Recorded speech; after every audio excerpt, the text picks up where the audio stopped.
సహోదరుడు ఇస్సాకు ఏ లేఖనం చదివారు?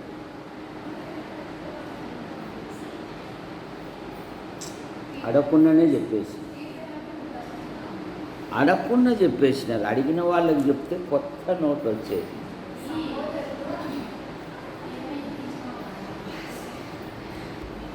నూట 30 కీర్తనే మన ధ్యానం.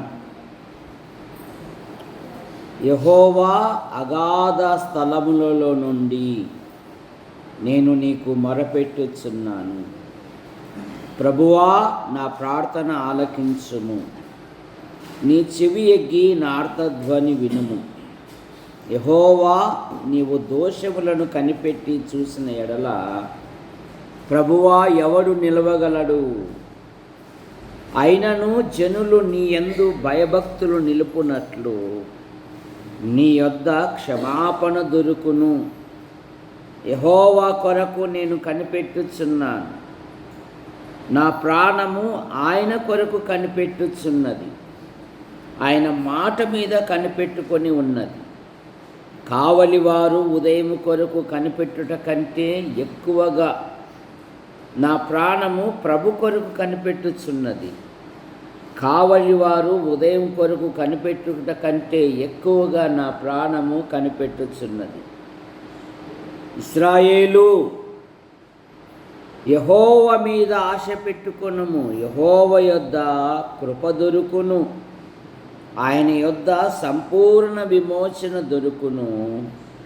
ఆయన ఇశ్రాయేలీల దోషములన్నిటినీ విమోచించువాడు. రెండవ ప్రశ్న, వారమున దేని మీద మనం ధ్యానం చేశాం? సహోదరులు బాబు అడిగామనుకో, బాబు ఇదిగో నేను ఆరాధన అయిపోయినాక వచ్చిన ఈసారి ఉరివేరాను చూడు అంటాడు. కనుక బాబుని అడగం. ఇసాకు పేపర్ చూడకూడదు. దేని మీద? రాజయ్యనుకు ఆయన డ్యూటీకి వెళ్ళాడు. నేను ఆదివారం డ్యూటీలో ఉన్నావు కదా,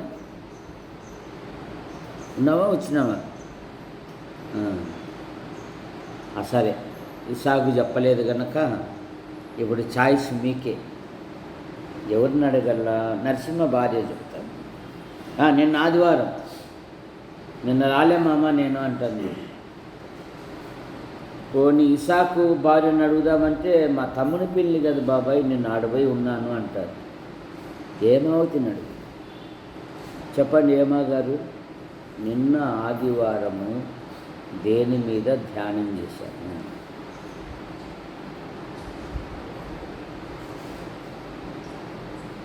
తెలియదు. అసలుకు మునిసాం భార్య నన్ను అడగచ్చు కదా మామని, నేను చెప్తా కదా అంటాను.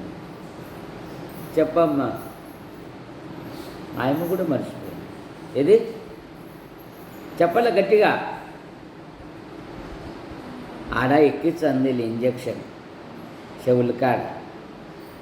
సరే చెప్పు, నువ్వే చెప్పు. శ్వేత చెప్తుంది, రామాజీ శ్వేత.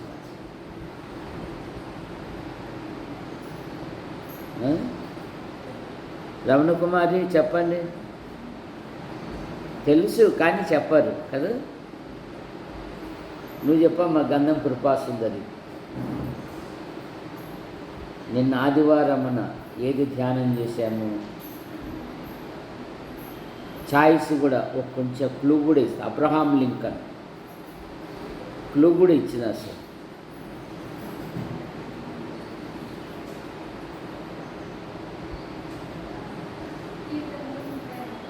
ముప్పై. సో కనుక వారికి కూడా బహుమతి. ఇప్పుడు అన్నీ ఎక్కిపెట్టినా నేను ఆడ డబ్బు దాచిపెట్టుకుంటే మా ఇంట్లో మా పిల్లలకు బాగా తెలుసు ఆడ దాచి.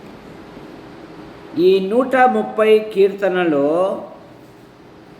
మనకు ప్రత్యేకముగా ఒక పదము కనపడుతుంది.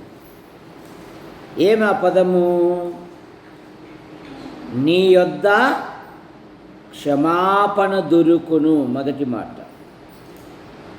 యెహోవా యొద్ద కృప దొరుకును. 7వ వచనములో ఆయన యొద్ద విమోచనము దొరుకును. చూసారా? ప్రభు యొద్ద, ప్రభు దగ్గర ఏం దొరుకుతాయంట? 4వ వచనం, అయినను జనులు నీయందు భయభక్తులు నిలుపునట్లు నీ యొద్ద క్షమాపణ దొరుకును. మన ప్రభువైన యేసుక్రీస్తు యొద్ద ఏమి దొరుకుతాయి అనేది ఈరోజు మన ప్రసంగాంశం. చాలామంది నోట్సులు కూడా తెచ్చుకున్నారు. నోట్సులు కూడా వద్దు, రోబోకి అంత జ్ఞానం ఉంది, రోబో కంటే మేము ఇంకా జ్ఞానవంతులమని సరే నోట్సులు కూడా తెచ్చుకోలే, పెన్నులు కూడా తెచ్చుకోలే. బైబిల్ విద్యార్థి ఆధ్యాత్మికంగా ఎదగాలి అంటే కంపల్సరిగా నోట్సు, పెన్ను ఒక చేత్తో రాయాలి, ఒక చెవితో వినాలి. మనం అట్లా కాదు, ఇక రాయడం మొదలు పెడితే ఇంక వినేది ఉండదు. ఇక చూడు అన్నందుకు అందుకే నేను నోట్స్ కూడా తెచ్చుకోవడమే. సరే, హెచ్చరిక చేసినా కూడా ఈ దినాలలో తప్పైపోతుంది. ఏమంటున్నాడు ఇక్కడ? జనులు నీ యందు భయభక్తులు నిలుపునట్లు నీ యొద్ద క్షమాపణ దొరుకును. అది సాధు సుందర్ సింగ్ జీవించు దినాలు. ఆయన సిక్కు మతస్థుడు, కోటాను కోట్ల రూపాయి ఆస్తి కలిగిన వాడు. ప్రభువును నమ్ముకొని సమస్తము త్వదించుకొని ప్రభు కొరకు జీవించాడు. ఆ దినాలలో ఇలాంటి సదుపాయాలు కూడా లేవు. ఆయన టిబెట్, నేపాల్, కాశ్మీర్ ప్రాంతాలలో మరి ఎక్కువగా దేశమంతా తిరిగాడు. ఆయన ఆజానుబాబుడు. ఆయన చేతులు ఎప్పుడు కృత నిబంధన ఉంటుంది. ఆయన ఒకరోజు గుహలో నిద్రపోయాడు. ఆ గుహలోనే ఒక పులి కూడా ఉంది. ఆ రాత్రి ఆయనతో పాటు అది కూడా నిద్రపోయింది. ఆయన ఏమనుకోకుండా ఆయన బయటకు వచ్చినాక పులి కూడా బయటకు వచ్చి వెళ్ళిపోతుందంట అడవికి. ఎంత గొప్ప కాపుదల చూడండి. ఒకసారి సుందర్ సింగ్ ప్రభుని అడిగాడంట, ప్రభువా నీ ప్రేమ ఎలాంటిదో ఒకసారి నాకు చూపి అని అడిగాడంట. అలాగున సుందర్ సింగ్ అడవికి వెళ్ళు అన్నాడు. అడవిలో రాయి తగులుకొని నిప్పు వచ్చి కారు సిచ్చి వచ్చి అడవి అంతా తగలబడిపోతుంది. అలా అడవి తగలబడేది చూస్తూ ఉన్నాడు సుందర్ సింగ్. దేవుడు చూపిస్తూ ఉన్నాడు. ఏమి జరుగుతుందో అని చూస్తూ ఉన్నాడు సుందర్ సింగ్. ఆ కారు సిచ్చు కాలుకుంటూ వెళ్ళిపోతూ ఉంది. ఒక చెట్టుకు ఒక చిన్న గూడు ఉంది.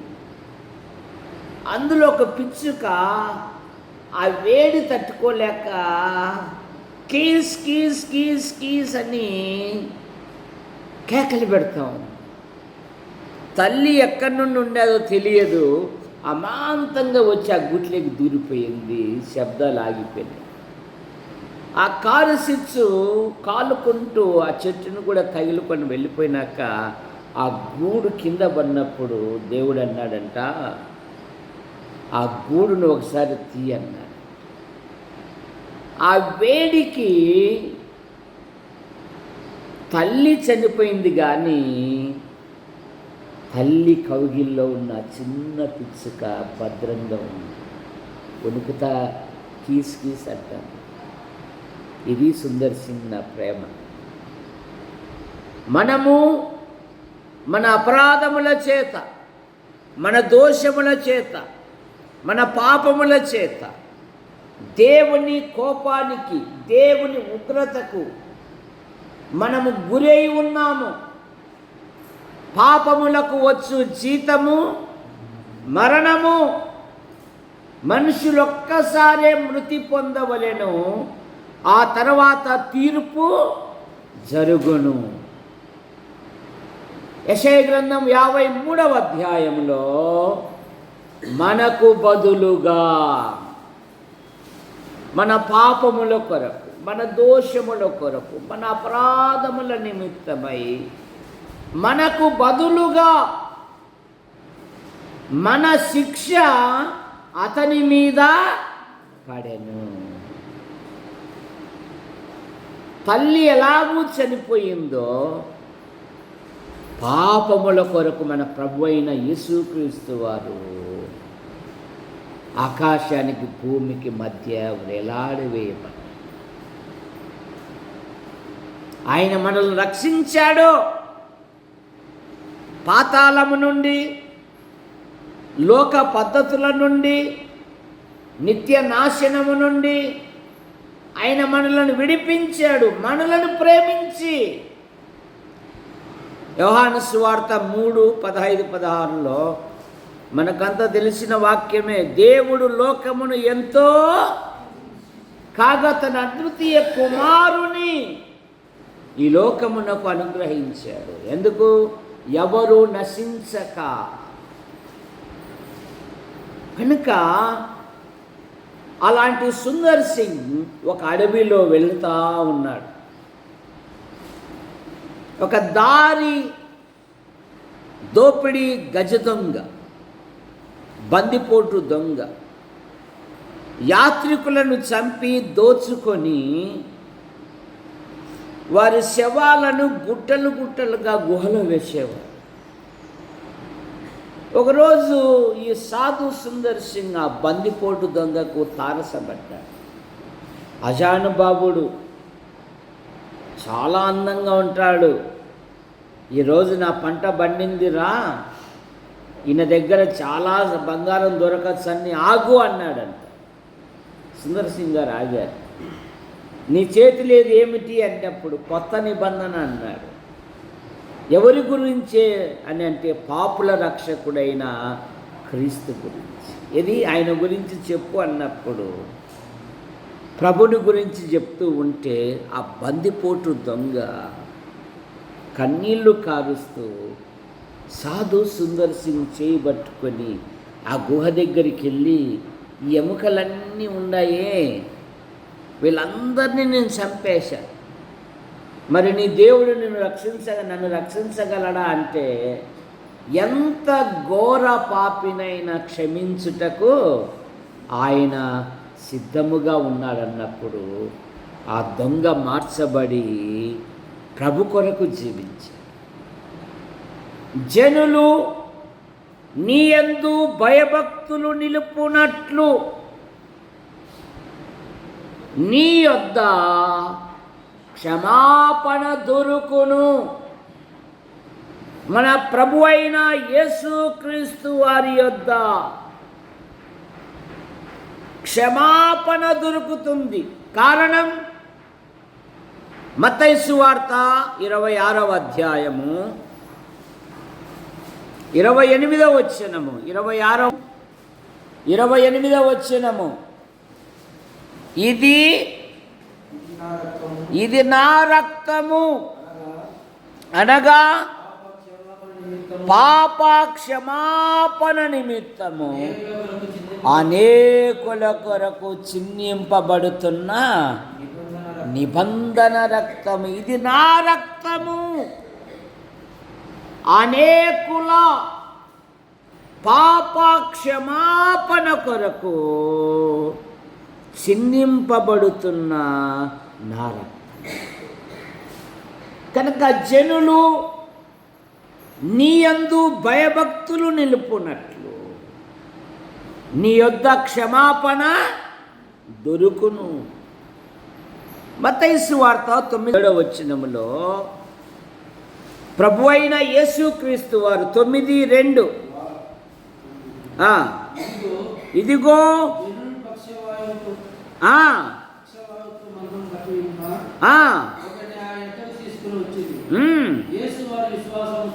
యేసు వారి విశ్వాసమును చూసి ధైర్యముగా ఉండుము, నీ పాపములు క్షమింపబడి ఉన్నవని. ఆయనను భూమి మీద మనుష్య కుమారునికి పాపములను క్షమించు అధికారము గలదు అన్నాడు. అక్కడే ఉంది. భూమి మీద మనుష్య కుమారునికి పాపములను క్షమించే అధికారము భూమి మీద ఏ వ్యక్తికి లేదు. చూసారు, మన ప్రభు అయిన యేసుక్రీస్తు వారికి తప్ప. లూకాసు వార్త 7వ అధ్యాయములో సీమోను రక్షకుని ఇంటికి ఆహ్వానించాడు, గొప్ప విందు చేశాడు, ప్రభు పట్ల ప్రేమను వ్యక్తం చేశాడు. ఆ ఊరిలోనే తల్లిదండ్రులు ఆమెకు ఒక చక్కని పేరు పెట్టింటారు. కానీ సమాజము ఆమె పేరు మర్చిపోయింది. ఎందుకు? ఆమె క్రియల వలన, ఆమె వృత్తి వలన ప్రభు సీమోని ఇంట్లో ఉన్నాడని తెలుసుకొని విలువైన అచ్చ జటామాంసి గల అత్తరును పగలగొట్టి ఆయన పాదములకు రాయిచు తన తల వెంట్రుకల చేత ఆయన పాదములను తుడుస్తూ ఉంది. పిలిచినవాడు మనసులో ఏమనుకుంటున్నాడు? ఈయనకేమైనా బుద్ధి ఉందా? ఈయనకేమైనా బుద్ధి ఉందా? ఈమె యువతో ఎటువంటిదో మనకేమైనా తెలుసా? ఏమనుకుంటున్నాడు? ఈమె పాపాత్మురాలు, సమాజము పేరు పెట్టింది ఆమెకు. కానీ మన ప్రభువారు ఆమెకు కొత్త పేరు పెడతా ఉన్నారు. కుమారి, సమాధానము కలిగిన దానివై సమాధానమ్మ అని పేరు పెట్టాడండి. ఎందుకో 7వ అధ్యాయము 47వ వచనములో ఆమె విస్తారముగా ఆయనను ప్రేమించెను, ఆమె విస్తార పాపములు క్షమించబడెను.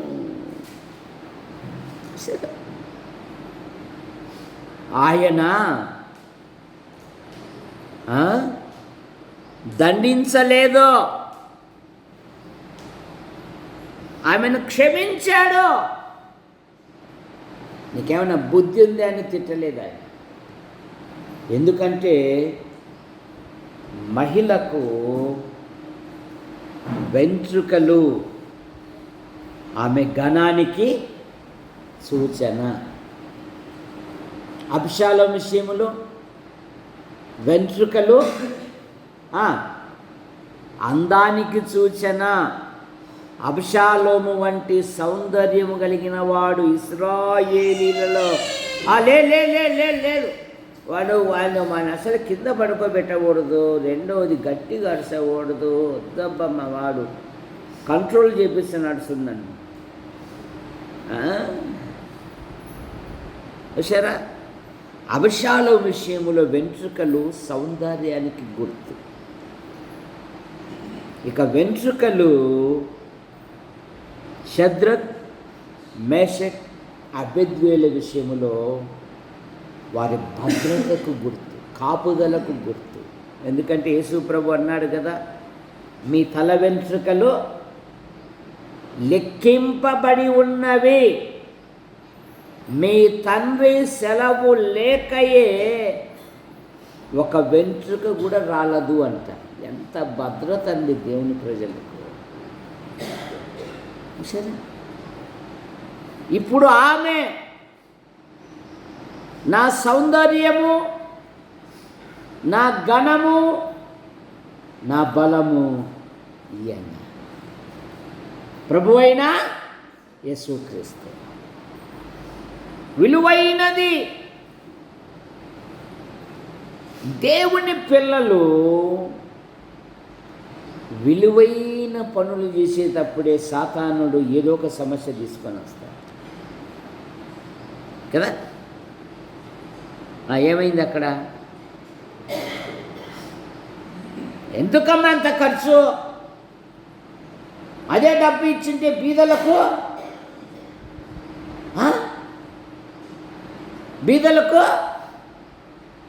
అడేమని రాయబడింది? వాడు బీదల మీద శ్రద్ధ కలిగి కాదు ఆ మాట నిండేది. వాడు దొంగై ఉండి కొంత దోచుకుంటున్నాడు. సరే, కానీ ఈయన నా జీవితాన్ని మార్చదు. ఈయనను గురించి నేను ఎన్నో విన్నాను. ఈయన యొద్ద నాకు సమాధానం దొరుకుతుంది. ఈయన యొద్ద నాకు పాపక్షమాపణ దొరుకుతుంది అని పూజార్హుడైన యేసు ప్రభును ఆమె ఆరాధిస్తారు. ప్రభు పట్ల ఆమెకున్న ప్రేమను వెల్లడి చేస్తూ ఉంది, వ్యక్తపరుస్తూ ఉంది. అందుకే దేవుడు కూడా అంటున్నాడు, ఆమె విస్తారముగా ప్రేమించెను గనక ఆమె విస్తార పాపములు క్షమించబడెను. 1 యోహాను పత్రిక 1వ అధ్యాయము 9వ వచనములో మన పాపములను మనము ఒప్పుకొనిన ఎడల ఆయన నమ్మదగిన వాడును నీతిమంతుడును,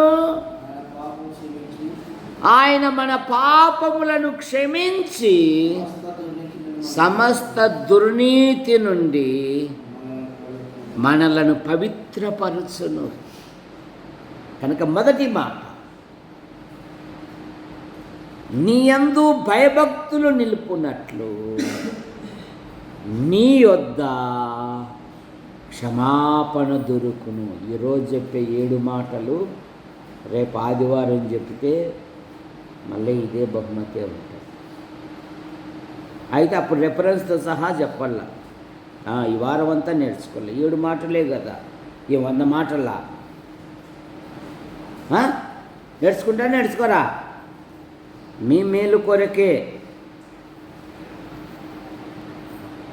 అదే రేపారం 7 మాటలు నేర్చుకోవాలా బాబు.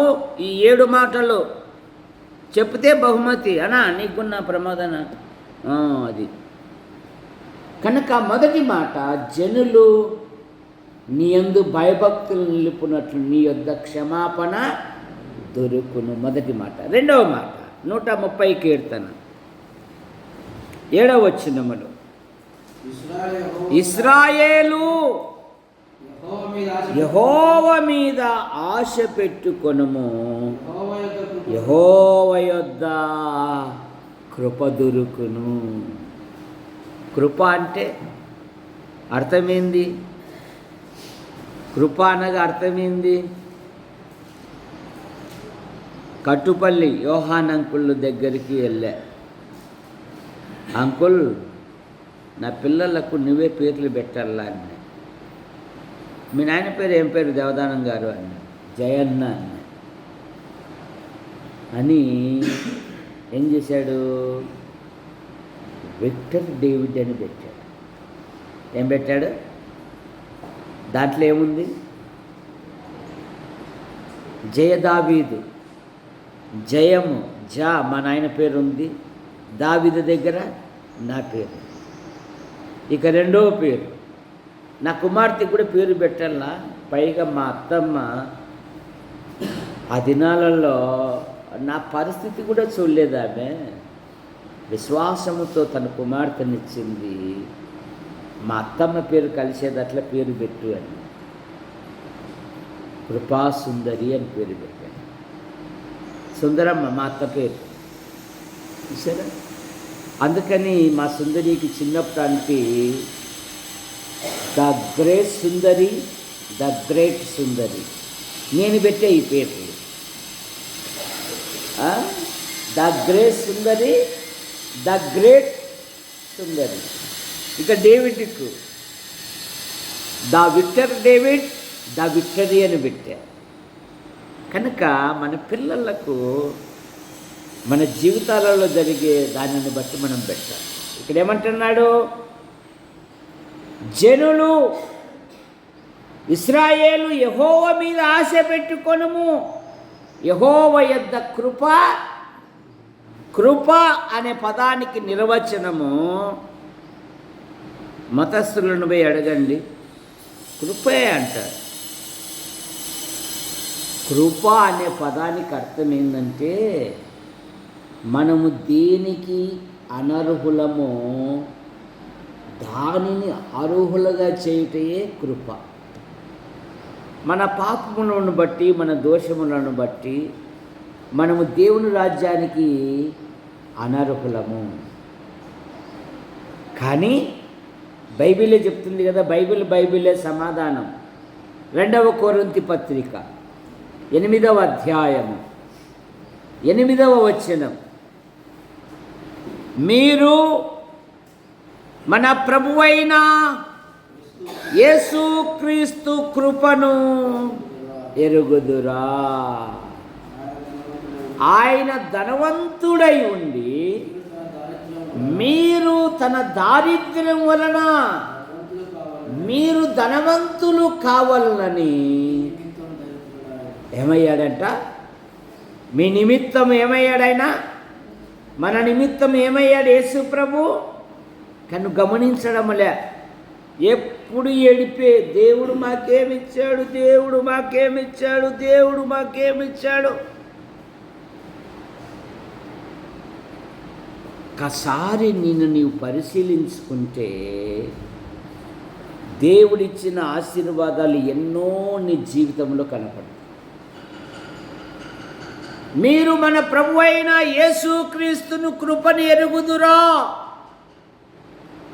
ఆయన ధనవంతుడై ఉండి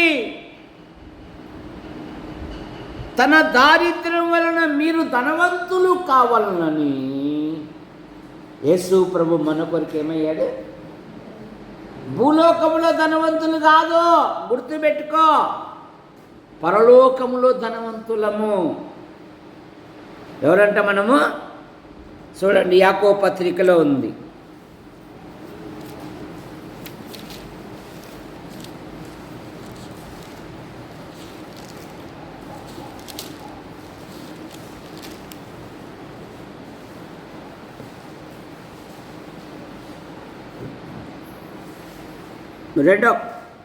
రెండవ అధ్యాయము 5వ వచనం,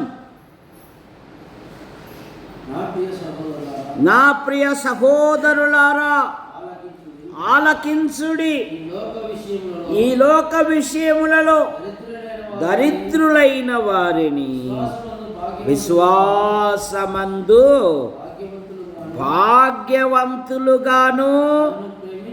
తన్ను ప్రేమించు వారికి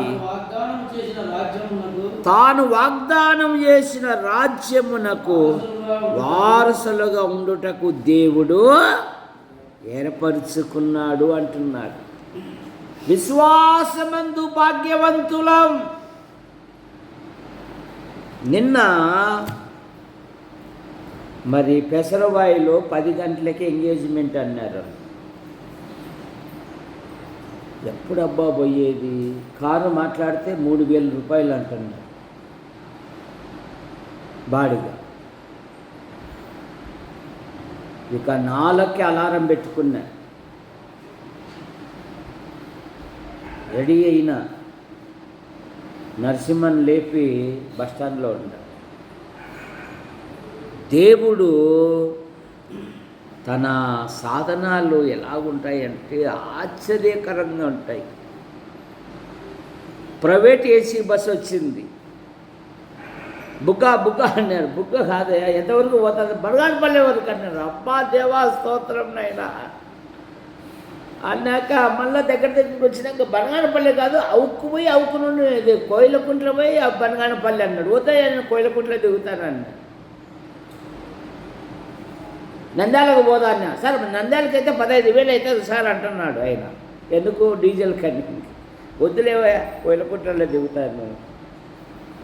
100 రూపాయలు వేసి డ్రైవర్ సంతోషపడుతున్నాడు. నాకేమో గొప్ప సంతోషం. దేవా, ఒక వాహనాన్ని సిద్ధం చేసే ఉన్న టైం వేస్ట్ కాకుండా 10:30 కల్లా ఆడిపోయి ఉంటా.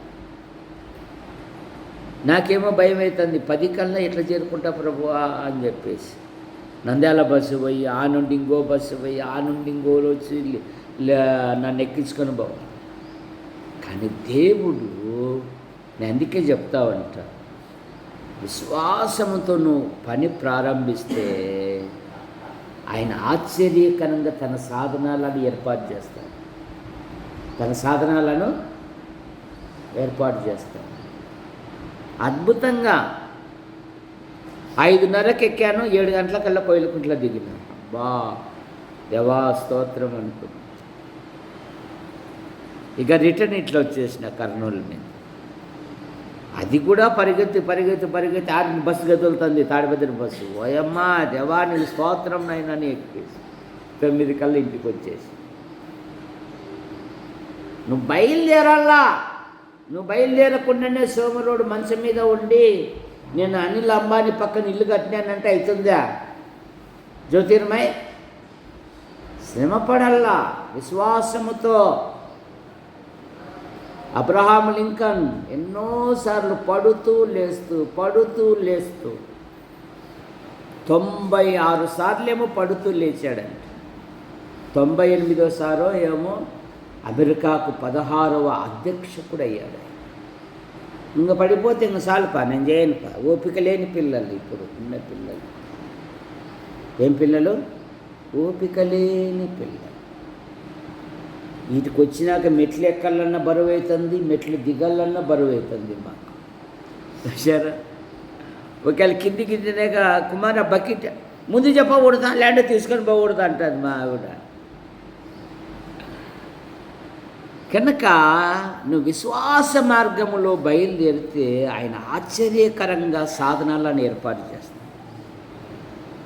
ఆయన యొద్ద కృప దొరుకును. రోమాపత్రిక 3వ అధ్యాయము 24వ వచనం. కాబట్టి నమ్మువారు ఆయన కృపచేత ఏమంట నీతిమంతులుగా తీర్చబడ్డ. ఆయన కృపచేత నమ్మువారు ఆయన కృపచేత నీతిమంతులుగా తీర్చబడ్డాము. అందుకే భక్తుడు దేవుని స్తుతిస్తున్నాడు. దేవా నువ్వెంతైనా నమ్మదగినవాడు అయ్యా. విలాపవాక్యాలు 3వ అధ్యాయం. బాబు విలాపవాక్యాలు 3వ అధ్యాయము వచ్చా తెలుగు? మా రాజయ్య ఒక్కడే కష్టపడుతున్నాడు కానీ యువకులు మాత్రం ఒక్కసారి కూడా చదువుకోకుండా ఉన్నారు. యాడబ్బాయి విలాప వాక్యాలు నాకు అర్థం కాలే బాబు. ప్రకటన గ్రంథం అయిపోయినాక బాబు 3వ అధ్యాయము 21, 22 వచనాలు. 3వ అధ్యాయం 21వ వచనం.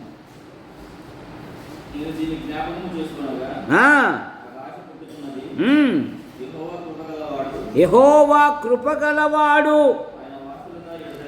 ఆయన వాత్సల్యత ఎడతెగక నిలుచుచున్నది గనుక మనము నిర్మూలము కాకున్నవా. మన చేష్టలను బట్టి చూస్తే, మన క్రియలను బట్టి చూస్తే మనం ఎప్పుడూ చావవలసిన వారు. ఆయన కృప చేత ఆయన మనల్ని బ్రతికించి ఉన్నాడు. దేవా, నువ్వెంతైనా నమ్మదగిన వాడవు. ఆయన కృప చాలా గొప్పది. ఆయన కృప చాలా విలువైనది. మూడవ మాట, ఆయన యొద్ద విమోచనము దొరుకును. మనలను విమోచించువాడు, మనలను విమోచించాడు. 1 కొరింథీ పత్రిక 1వ అధ్యాయం 30వ వచనం. ఆయన మనకు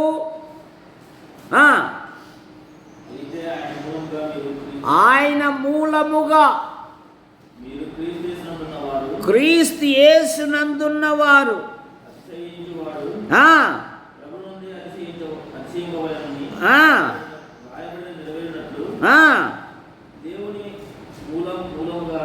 ఆయన మనకు జ్ఞానము, నీతియు, పరిశుద్ధతయు, విమోచనము ఆయను. ఆయన మనకు, ఆయన విమోచకుడు. కనుక ఇశ్రాయేలు, యెహోవా మీద ఆశ పెట్టుకొనుము, ఆయన యొద్ద విమోచనము దొరుకును. 4వ మాట, ఆయన యందు నిత్య జీవము. యోహాను సువార్త 3వ అధ్యాయం 36వ వచనం. 3:36, కుమారుని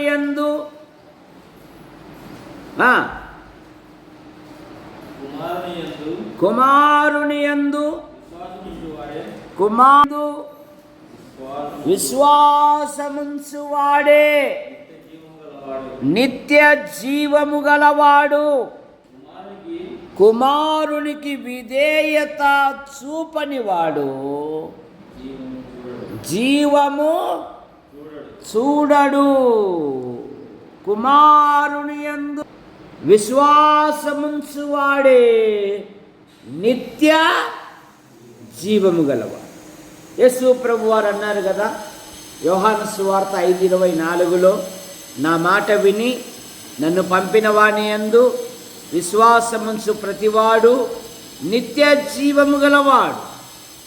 వాడు మరణములో నుండి తీర్పులోనికి రాక జీవములోనికి దాటి ఉన్నాడు. కనుక ఆయన మనకు నిత్య జీవమిచ్చు దేవుడు. ఎందుకు నిత్య జీవము? ఆయన మన కొరకు ప్రాణము పెట్టాడు. ప్రాణము పెట్టిన ప్రభు. యోహాను సువార్త 10వ అధ్యాయము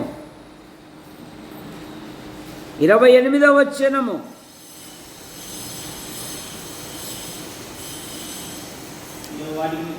నేను వాటికి నిత్య జీవమిచ్చుచున్నాను, అవి ఎన్నటికీ నశింపవు, ఎవడును అపహరింపలేడు. నేను వాటికి నిత్య జీవమిచ్చుచున్నాను. నా తండ్రి చేతిలో నుండి ఎవడు వాటిని అపహరింపడు. ఎంత భద్రత అండి! అందుకని యూదా పత్రికలో 1వ వచనంలో ఏముందంటే, దేవుని ప్రజలు యేసు క్రీస్తునందు భద్రం చేయబడ్డారు. ఎక్కడంట? యేసు క్రీస్తులో భద్రం చేయబడ్డారు. ఇప్పుడు పోస్ట్ ఆఫీసును చాలామంది ఉపయోగించుకోవడం లేదు. చిన్నప్పుడు రిజిస్టర్ పోస్ట్ చేసేటప్పుడు పోస్ట్ ఆఫీస్ వాళ్ళు ఏం చేస్తారంటే దాన్ని ఒక సీల్ వేసి ముద్రేసి పంపించేస్తారు. నువ్వు మళ్ళీ పోస్ట్ ఆఫీస్కి పోయి సార్ ఒక పేరు తప్పు పడింది సార్, దాన్ని సరి చేస్తా సార్ అంటే ఏమంటాడు? సీల్ వేసారమ్మా, తీసేకి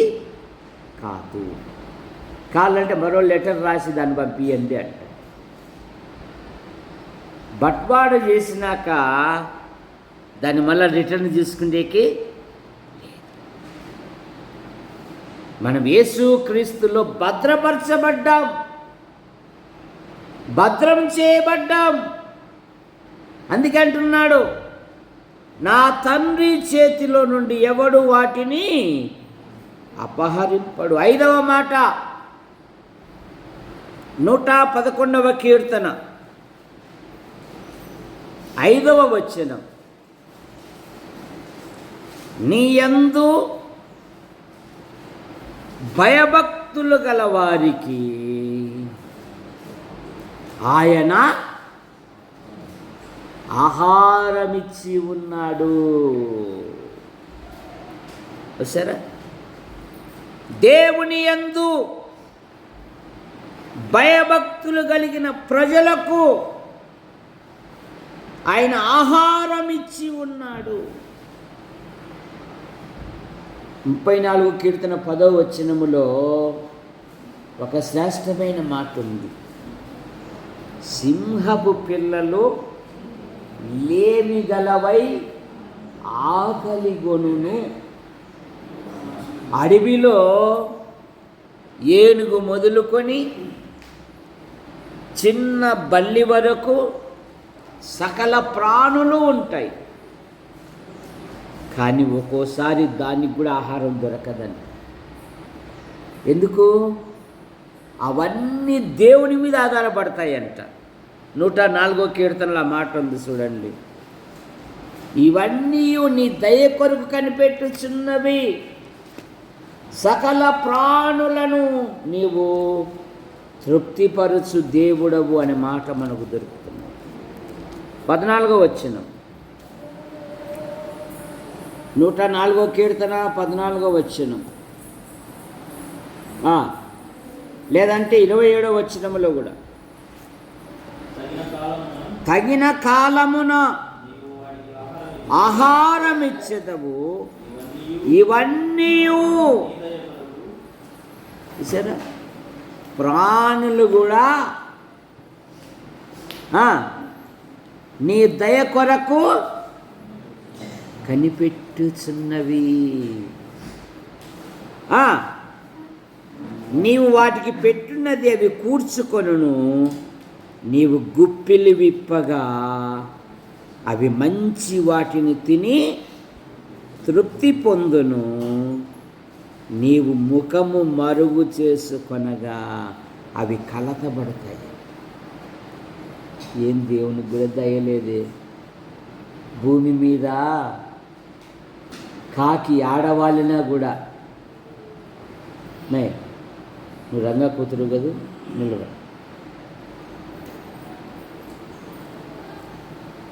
కాకి ఆడవాళ్ళినా కూడా ఏమంటారు?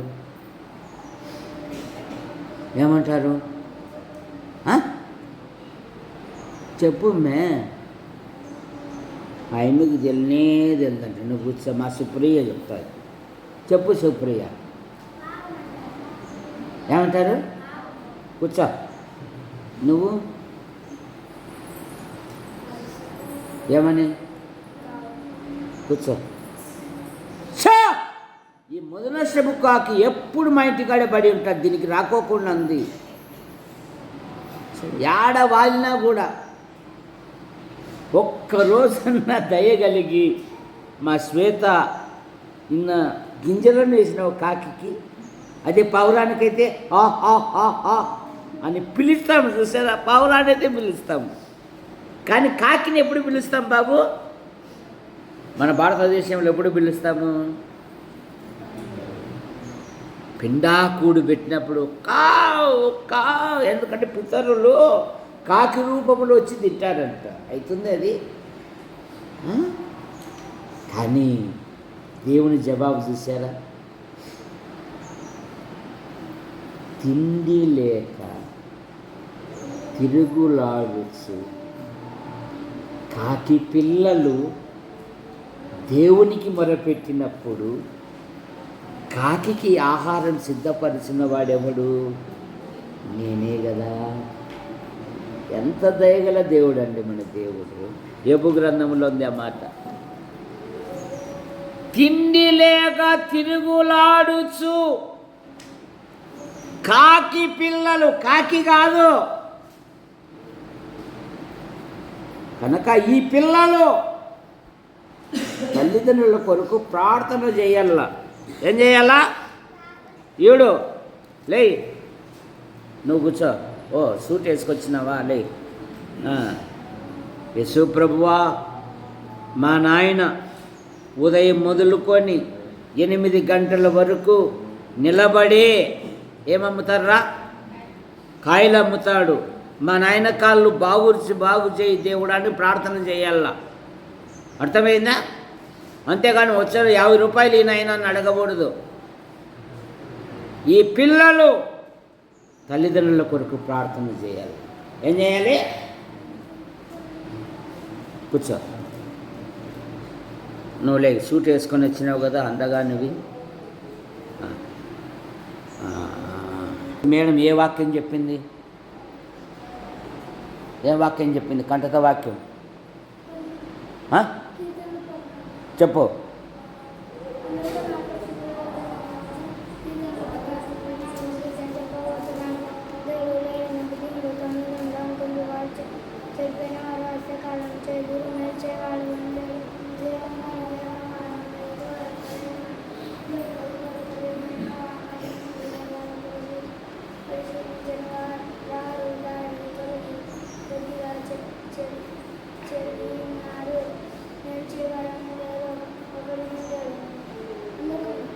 రైట్, చప్పట్లు కొట్టండి.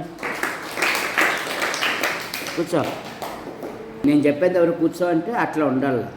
నువ్వు చెప్పేది ఏంది బోడి, మేము కూర్చోలేమా అంటే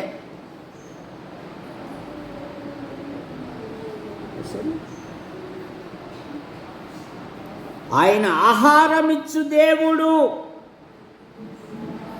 అందుకే నూతన నిబంధనలో యేసు ప్రభు అని అన్నారు కదా. ఏమన్నారు యేసు ప్రభు? ఆహారం అన్నప్పుడు మనకు గుర్తుకు రావాల వాక్యం.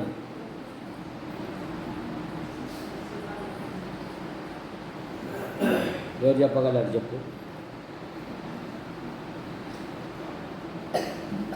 ఏమి తిందుమో, ఏమి త్రాగుదమో, ఏమి ధరింతుమో ఇవన్నీ ఎవరు ఆలోచిస్తారు?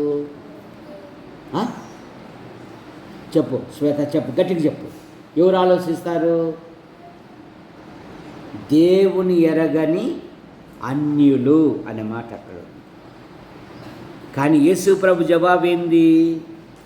ఇవన్నీ మీకు కావాలనని మీ పరలోకపు తండ్రికి.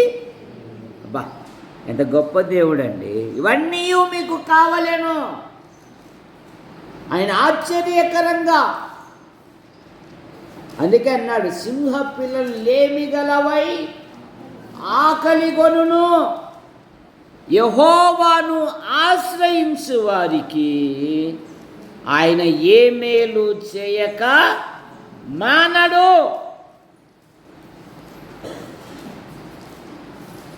దావీదు కుమారుడు తరిమితే అరణ్యంలోకి వెళ్ళిపోయి, కానీ ప్రేమగల దేవుడు బర్జిలైతే ఏం చేశాడు? అరణ్యానికి ఆహారం పంపాడు. చూశారా? అంత గొప్ప దేవుడు అండి. వాళ్ళు తలంచి మొదటి సమూయేలు గ్రంథం 23వ అధ్యాయం, 2 సమూయేలు గ్రంథం 17 అధ్యాయం. సారీ,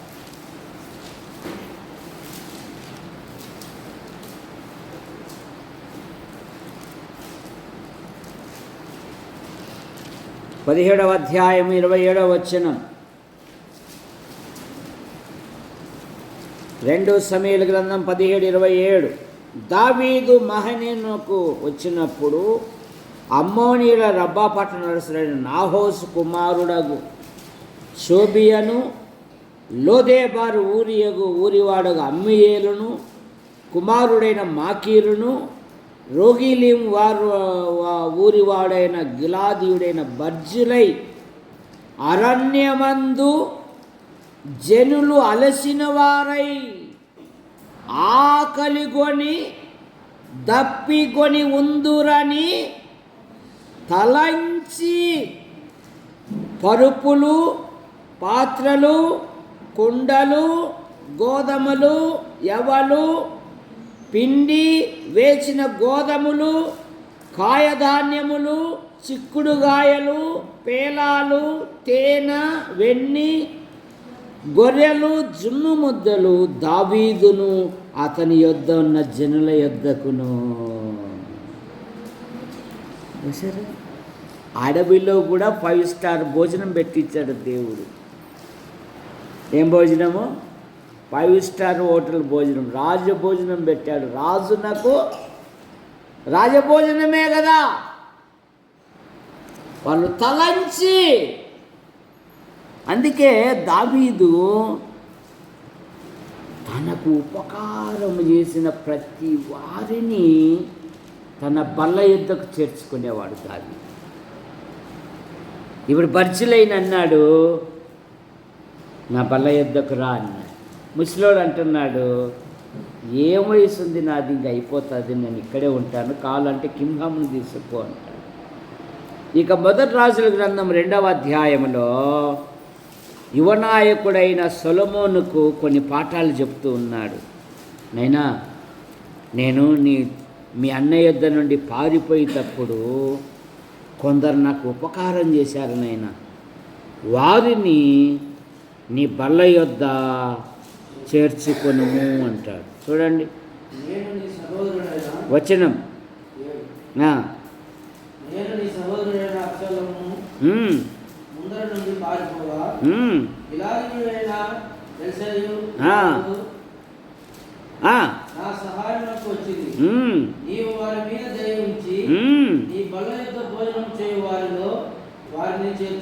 చూసారా? ఇక బతికి ఉన్నప్పుడు ఎవరిని బల్ల యొద్ద కూర్చోబెట్టుకున్నాడు? బతికి ఉన్నప్పుడు ఎవరిని బల్ల యొద్ద కూర్చోబెట్టుకున్నాడు? మెఫీబోషెతు. కారణమేమి? దావీదు, యోనాతాను ప్రాణమిత్రులు. యోనాతానేమో రాజకుమారుడు, దావీదేమో గొర్రెల కాపరి. కానీ యోనాతాను హృదయము దావీదు హృదయముతో కలిసిపోయిన, అతుక్కుపోయి ఉందంట. యోనాతాను అన్నాడు, నువ్వు రాజు అవుతావు, నేను నీకు సహకారిని అన్నాడు. యోనాతాను ప్రతి సమస్యలో దావీదును బలపరిచాడు దేవుని బట్టి. కానీ చివరికి దావీదు, యోనాతాను తండ్రి యొద్దకే వెళ్ళిపోయాడు. ఇప్పుడు 9వ అధ్యాయం 1వ వచనములో దేవుడు నాకు దయచూపునట్లు యోనాతాను కుటుంబాన్ని బట్టి శేషించిన వారు ఎవరైనా ఉన్నారా? దేవుడు నాకు ఈ స్థాయి ఇచ్చాడు. ఏమి లేనప్పుడే యోనాతాను అనేవాడు నన్ను ప్రేమించాడు. అతనిలో ఏం కనపడిందో ఏమో కానీ నన్ను ప్రేమగా చూసుకున్నాడు, నన్ను ధైర్యపరిచాడు. ఈరోజు నా స్నేహితులు లేడు. ఇదిగో అతని బదులుగా అతని కుమారుని నా బల్ల యొద్ద పెట్టు.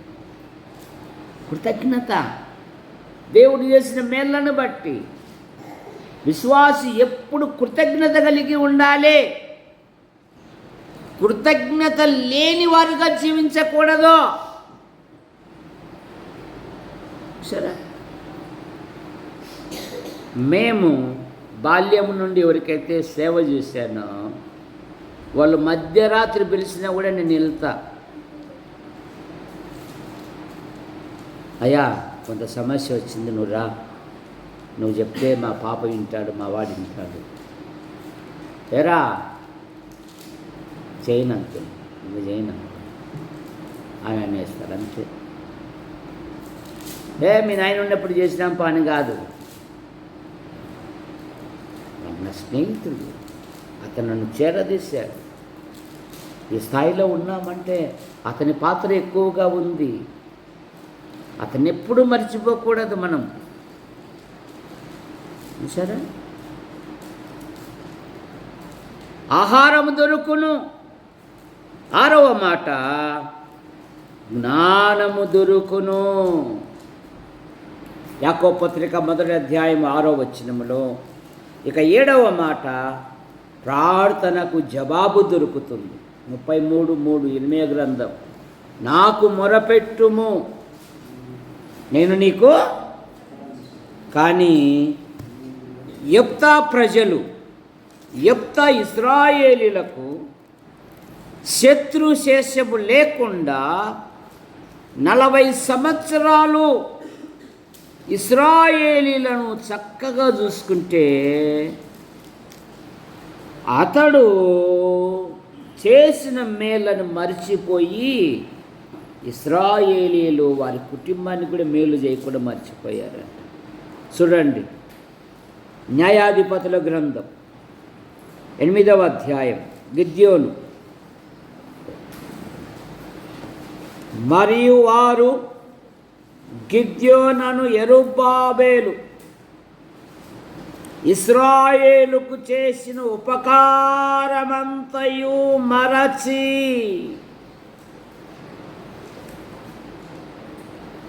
అతని ఇంటి వారికి ఉపకారము చేయక,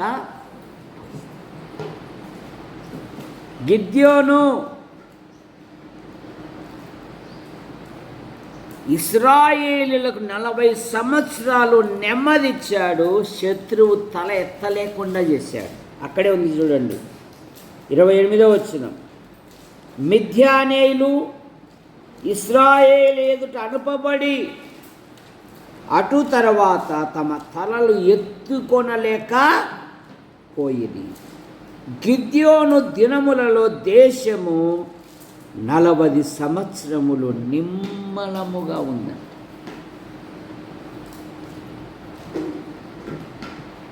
శత్రువులను అణిచివేశాడు గిద్యోను, నెమ్మది కలగజేశాడు గిద్యోను ఇశ్రాయేలీయులకు. కానీ అతడు ప్రభు యొద్దకు పోతానే అతడు చేసిన ఉపకారాన్ని మర్చిపోయి అతని ఇంటి వారికి కూడా ఉపకారము చేయక, జాగ్రత్త మన ఆధ్యాత్మిక జీవితములో. ఉపకార ధర్మమును చేయ మరువకుడి, ఎరుగకే కొందరు దేవదూతలకు. జాగ్రత్త. కనుక దేవుని యొద్ద ఏం దొరుకుతుంది? దేవుని యొద్ద 1 క్షమాపణ దొరుకుతుంది, 2 నెమ్మది దొరుకుతుంది, 3 విమోచనము. రోమాపత్రిక 3:24లో ఆయన కృపచేత మనలకు విమోచనము కలుగజేశాడు. 4 నిత్య జీవము, 5 ఆహారము దొరుకుతుంది, 6 జ్ఞానము దొరుకుతుంది, 7 ప్రార్థనకు జవాబు దొరుకుతుంది దేవుని యొద్ద. సహోదరులారా, మనం ప్రార్థన చేసుకుందాం.